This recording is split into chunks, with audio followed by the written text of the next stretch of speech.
है। मैं आपसे जानना चाहता हूं कि ये मुरादाबाद में और ये रामपुर में क्या हुआ है और इतनी असहज स्थिति है आपकी पार्टी की। ऐसा तो लग रहा है कि आपने गिव अप कर दी है ये 2 सीटें। नहीं ब्रिजेश जी, समाजवादी पार्टी में तो लोकतंत्र है। लोकतंत्र है, बिल्कुल लोकतंत्र है। लोग टिकट अच्छा, ये कौन सा लोकतंत्र है कि बिजनौर से एक पूर्व विधायिका को आप लाते हैं और मुरादाबाद में सिटिंग मेंबर ऑफ पार्लियामेंट के अगेंस्ट खड़ा कर देते हैं। नहीं, जो भी निर्णय हुआ जिस सीट पर एक मुसलमान सांसद था आपने नॉन मुस्लिम उतार दिया, जहां 55% का वोट शेयर है। ये कौन सा लोकतंत्र है सर? देखिए ब्रिजेश जी, लोकतंत्र ही है, क्योंकि जो भी पार्टी में जितने भी लोग टिकट मांग रहे थे, सबने अपनी बात की और पार्टी नेतृत्व ने ही आखिरी में ये तय किया है कि रुचि वीरा वहां से प्रत्याशी होंगी।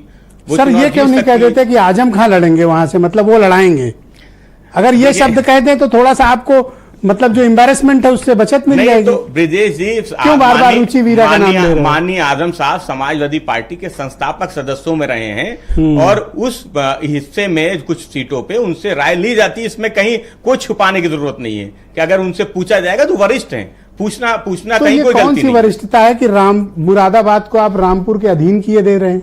नहीं, कहीं वो तो नवाब नहीं कर पाए जो आप कर रहे हो सर। नहीं, देखिए जिस सबूत दे दूं, आपका सांसद लिख रहे हैं। नहीं, जिस ट्वीट की बात मैं फिर कहता हूं कि ये तो पार्टी का लोकतंत्र है, किसी और दूसरे दल में थोड़ी हो सकता है कि अगर पार्टी में लोग अपनी अपनी बात कहते हैं कि कहीं से टिकट 2 लोगों को या उससे ज्यादा लोग मांग रहे हैं, मिलेगा किसी एक को। जब राष्ट्रीय नेतृत्व वो तय कर देता है कि क्या ये बात आपको एम्बैरेस नहीं करती है कि आपकी एक सीट पर 2 लोग नॉमिनेशन फाइल कर रहे हैं, रामपुर में आपके 3 लोग नॉमिनेशन कर रहे हैं, आप टिकट तय नहीं कर पाए, हड़बड़ा के चार्टर से आपने मौलाना नदवी को भेजा, फिर 2 और लोगों ने नामांकन कर दिया, रामपुर की लोकल यूनिट समाजवादी पार्टी की उसने आपके खिलाफ बगावत कर दी और आपने कोई एक्शन नहीं लिया।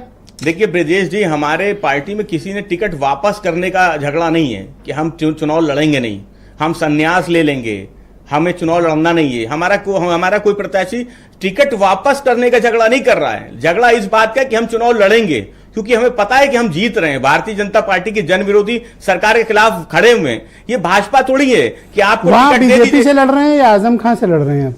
नहीं, समाजवादी पार्टी भाजपा से लड़ रही, उनकी जन विरोधी नीतियों के खिलाफ लड़ रही। और हमारे रुचि वीरा लड़ेंगी, रुचि वीरा बीजेपी के खिलाफ लड़ेंगी, बीजेपी के खिलाफ लड़ेंगी और सब मिल के चुनाव लड़ाएंगे, चाहे एसटी हसन साहब हो या पार्टी। तो वहां आपका प्रत्याशी कौन है? रामपुर में मौलाना नदवी हैं। सवाल पूरा हो जाने दीजिए सर, ऐसी क्या बेसब्री है? आपको पिन लग गई, ये लग रहा है। आसिम राजा भी वहां से प्रत्याशी हैं और दौड़ते हुए सुरेंद्र राजपूत जी ने एक वीडियो भेजा था, कोई प्रत्याशी दौड़ते हुए कर रहे थे, नहीं भेजा था? तो आपका नंबर देखिए, कोई और इस्तेमाल कर रहा है। ब्रजेश जी, दौड़ते हुए एक प्रत्याशी है, कोई अब्दुल सलाम, ब्रजेश जी, अगर पूर्व जिला पंचायत अध्यक्ष, अगर दौड़ते हुए इस उम्र में बेचारे काफी एजेड थे, मुझे तो कभी चिंता हुई कहीं चोट वोट न लगे।